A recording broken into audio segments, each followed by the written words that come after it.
The Medal of Honor is the highest award for military valor in combat a member of the United States military can receive from their nation. Since the first medal was awarded in 1863, more than 3,500 have been given. And on the 80th anniversary of his action, I shall be taking a look at a man who at the age of just 21 risked his own life on more than one occasion to help his comrades and have his name etched into American history forever. That man is Francis Jr. Pierce. Born in Iowa on the 7th of December 1924, Pierce grew up on a farm. In 1941, on his 17th birthday, the Japanese launched an attack on the United States Pacific Fleet at their naval base in Pearl Harbor, Hawaii. Like many other young Americans, Pierce was outraged and wished to serve in the military to avenge the loss of his fellow countrymen, and so, a week later, he joined the Navy at the age of 17. After completing basic training, Pierce underwent training to specialize as a corpsman at the Hospital Corps School in Portsmouth, Virginia. He completed his training and became a pharmacist's mate, first class.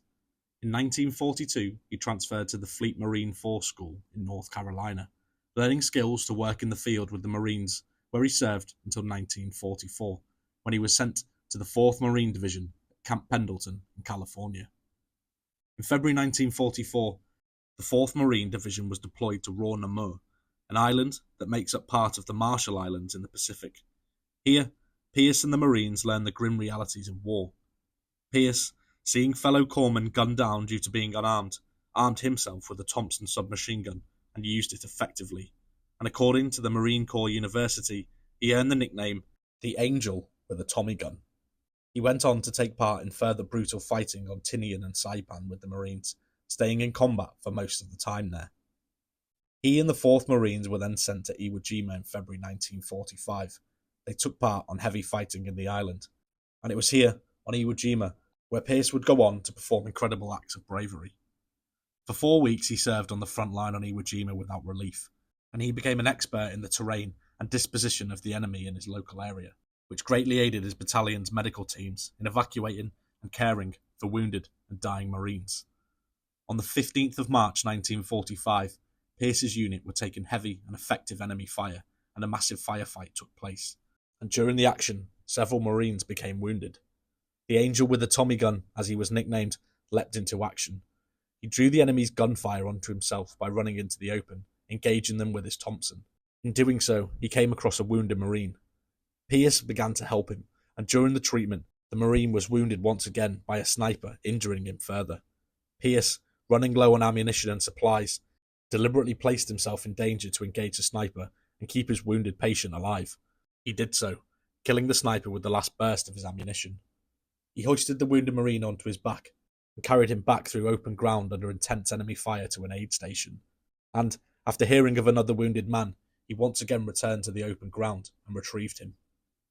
The next day, on the 16th of March, Pierce was on patrol with his unit when they once again came under enemy fire. Pierce, caught up in the action, was hit twice while aiding a wounded Marine. Despite this, he refused treatment and directed others in care of the wounded while he remained in the fight until the Marines were evacuated. Over those 2 days on Iwo Jima, Pierce went above and beyond the call of duty many times, and no doubt saved the lives of many wounded men. He was duly recognised by the Navy for this. For his heroism and bravery, he received the Navy Cross and the Silver Star. In December of 1945, pharmacist's mate First Class Francis Jr. Pierce was honourably discharged from the US Navy. After leaving the Navy, he briefly returned to Iowa, before moving to Michigan, where he became a police officer. 3 years after the end of the war, Pierce was informed that his Navy Cross and Silver Star were being recalled, and that they would be replaced with the Medal of Honor. Francis Pierce was presented with his medal on the 25th of June 1948 at the White House in Washington, D.C. Pierce served as a police officer until 1982. During his time in the police, he served as the head of a vice squad and also as the chief of police when he did finally retire. 4 years later, on the 21st of December 1986, he passed away after a battle with cancer. Pierce was one of 5 US sailors to receive the Medal of Honor during the Battle of Iwo Jima, and one of 4 corpsmen, of which just 2 survived. Thank you all for watching today's video. If you did enjoy, don't forget to hit like and subscribe, and drop me a comment as well. I'll see you all on the next one. Have a wonderful Sunday. Cheery bye.